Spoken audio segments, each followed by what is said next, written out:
Hey everybody, it's Neil and check out here. It's UKNM and it's kennel cough. So these are kennel cough for your dog. So if they have a dry and wet cough, wheezing, kennel cough, and immune systems is treatment for your dog.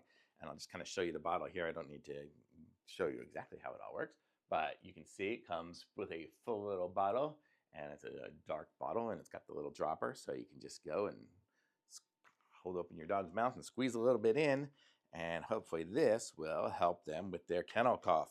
Penny's doing okay now. She doesn't have that, but it's nice to have it around in case I ever do need it. So very good to have. I like it. Thumbs up.